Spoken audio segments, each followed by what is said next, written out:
In the words of the esteemed philosopher Schopenhauer, we encounter a profound insight.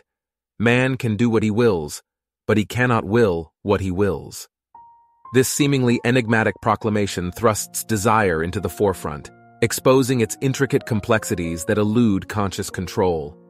Despite our best endeavors to rein in our desires, we discover ourselves ensnared within the ceaseless cycle of insatiable longing, ultimately left disenchanted and discontented. Desire, a fundamental constituent of the human condition, propels our actions, shapes our objectives, and influences our affective realm. At its essence, desire manifests as a psychological state, compelling us towards the pursuit of specific outcomes, objects, or experiences. It emerges from the interplay of our biological instincts and our socio-cultural conditioning, forging our preferences, values, and aspirations. While desires possess the potential to drive personal growth and self-actualization, they concurrently traverse perilous paths of boundless yearning, disillusionment, and suffering.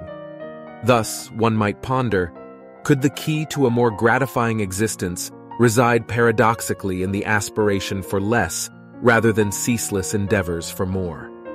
In the subsequent discourse, we shall embark upon an exploration of the philosophical bedrock underlying the paradox of desire, dissecting its various contours and contemplating the guidance proffered by divergent schools of thought in the quest to navigate its labyrinthine terrain. The Buddhist perspective and the roots of suffering. The perennial inquiry into the paradox of desire finds its earliest and most profound exploration in the realm of Buddhism. At the core of Buddhist wisdom resides the conviction that our desires, if left untamed, pave the way for an unceasing cycle of yearning and discontent known as samsara. Buddhism unveils that our desires emerge from a misconstrual of the ceaselessly shifting and interconnected fabric of reality. Our yearnings often fixate on objects promising enduring happiness, only to reveal their ephemeral nature, swiftly succumbing to fresh cravings and disillusionments. The relentless cycle of desire and suffering endures due to our inhabitation of a separate, unyielding self. Buddhism posits that our sense of self is in constant flux, molded by our experiences and intertwinement with others and the world. By apprehending the perpetual mutability and interconnectedness of our identity, we may relinquish fixed self-images and embrace life's transient, interdependent essence. One of Buddhism's central tenets is the principle of non-attachment, beckoning us to release our desires and cravings without repression or negation. Non-attachment does not entail apathy or detachment from the world. Rather, it signifies a mindful and compassionate stance toward existence that enables us to wholeheartedly engage with our encounters, liberated from the sway of desires. Through the cultivation of non-attachment, we forge a more salutary relationship with our desires, embracing those that contribute to our well-being while relinquishing those that engender suffering. Buddhist practitioners embark on the path of mindfulness meditation and the cultivation of moral conduct, aspiring to nurture the wisdom and compassion requisite for emancipation from the relentless cycle of craving and discontent.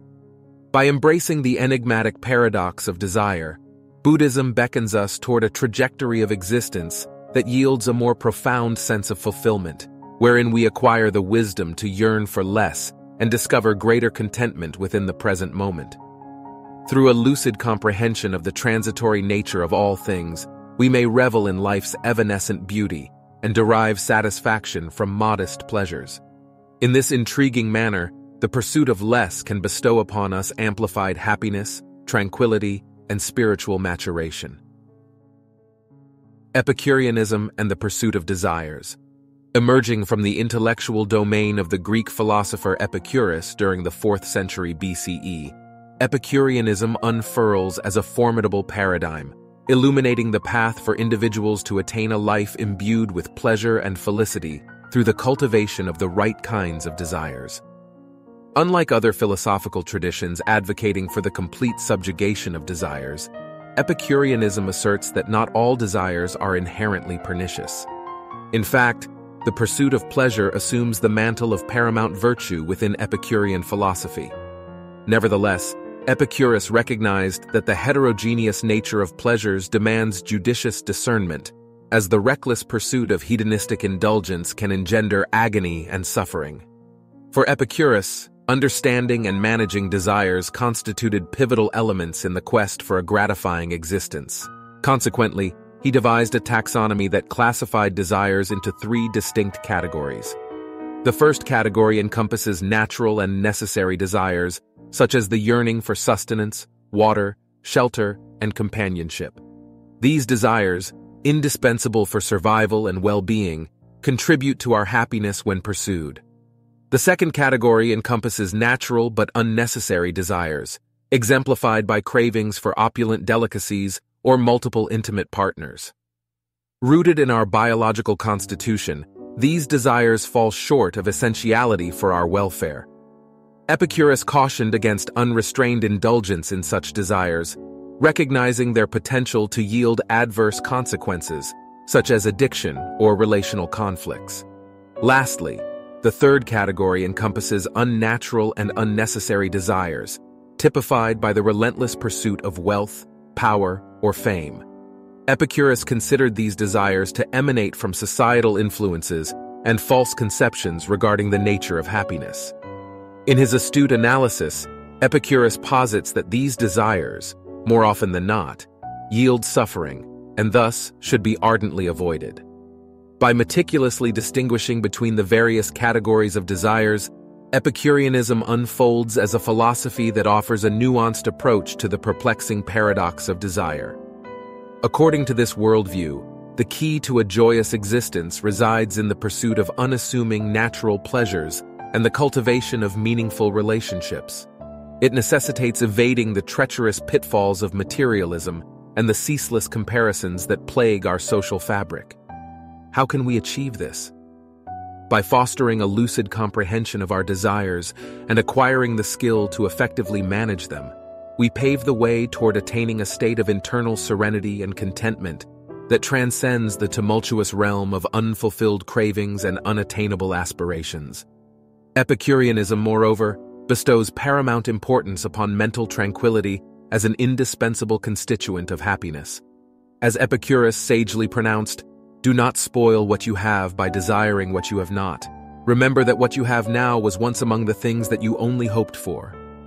Thus, to embrace the paradox of desire from an Epicurean vantage point, we are urged to nurture an appreciation for modest pleasures, foster profound connections with our fellow human beings, and cultivate a profound sense of gratitude for the blessings already bestowed upon us.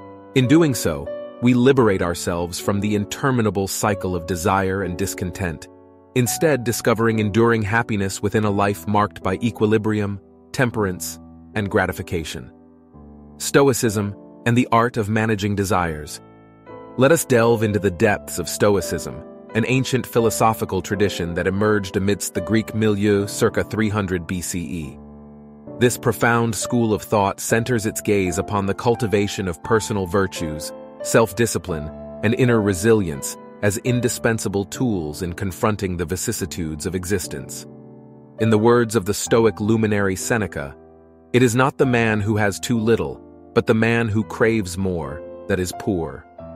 This pithy proclamation lucidly encapsulates the Stoic perspective on the paradox of desire, an intricate entanglement rooted in our incessant yearning for external trappings, rather than appreciating and discovering contentment in that which we already possess. Stoic philosophy bestows paramount importance upon the ability to discern between rational and irrational desires. Rational desires find consonance with our values, virtues, and personal growth, while irrational desires originate from erroneous convictions or unhealthy attachments to external circumstances. As the Stoic sage Marcus Aurelius elucidates, desire what you already have, and you will be happy. Through the cultivation of self-awareness and a critical examination of our desires, we acquire the wisdom to relinquish those desires that fail to serve our best interests. Gratitude assumes a central position within the Stoic arsenal of strategies. By directing our focus toward the positive facets of our lives and expressing gratitude for the blessings already bestowed upon us, we facilitate a shift in perspective, from a state of lack to one of abundance. As Seneca sagaciously imparts, true happiness is to enjoy the present without anxious dependence on the future, not to amuse ourselves with either hopes or fears, but to rest satisfied with what we have, which is sufficient, for he that is so wants nothing. Additionally, Stoicism advocates for the practice of introspection and self-improvement. Through regular examination of our thoughts, beliefs, and actions, this journey of self-discovery empowers us to forge a stronger sense of purpose, direction, and personal agency, thereby diminishing the influence of external desires upon our well-being. In the tapestry of Stoic philosophy, we encounter a profound invitation to cultivate inner fortitude, self-mastery, and a profound appreciation for the virtues of simplicity and gratitude. By embarking upon this path, we emancipate ourselves from the shackles of insatiable craving and discover a profound state of equilibrium and tranquility amidst life's tumultuous currents. Minimalism and the power of simplicity. Within the contemporary philosophical and lifestyle movement of minimalism, we encounter a call to embrace the potency of simplicity in our existence. This movement champions the primacy of quality over quantity and urges us to direct our focus towards meaningful experiences rather than accumulating an excess of material possessions. Minimalism finds resonance with ancient philosophical traditions such as Stoicism and Epicureanism, as it echoes their shared emphasis on cultivating contentment and discovering joy in life's humble offerings. The minimalist mantra resounds, "Less is more." In an era plagued by ever-increasing complexity and the insatiable drive of consumerism, minimalism emerges as a refreshing and countercultural force, reshaping our relationship with desire and challenging our societal priorities. A fundamental objective of minimalism lies in the reduction of physical clutter and the elimination of unnecessary possessions. Through decluttering our physical spaces, we also liberate our minds, releasing mental energy and sharpening our focus on the truly significant facets of our lives. Moreover, minimalism beckons us to interrogate the societal norms and expectations that propel our desires. By engaging in profound introspection and aligning our actions with our core values, we gain the capacity to break free from the grip of the consumer-driven mindset that perpetuates the very paradox of desire we seek to navigate. A further cornerstone of minimalism resides in the pursuit of meaningful experiences over the accumulation of material wealth. Research illuminates the enduring happiness brought forth by experiences, as they contribute to our personal growth, strengthen our relationships, and forge cherished memories. By privileging experiences over material possessions, we nurture a profound sense of fulfillment and contentment. Mindfulness assumes a paramount role within the realm of minimalism, facilitating our presence in the moment. Through the practice of mindfulness, we cultivate heightened awareness of our desires, discerning the essential from the superfluous. As minimalist scribe Leo Babauta astutely observes, simplicity ultimately boils down to two essential steps: identification of the essential and the elimination of the rest. Minimalism beckons us to adopt this way of thinking, enabling us to navigate the paradox of desire by severing our attachment to material objects and fostering a state of mindfulness.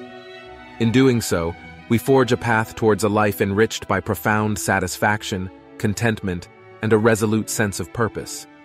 Thus, minimalism assumes a resounding significance, serving as a potent reminder that genuine happiness may not reside in the ceaseless acquisition of more, but rather in the liberation found through desiring less.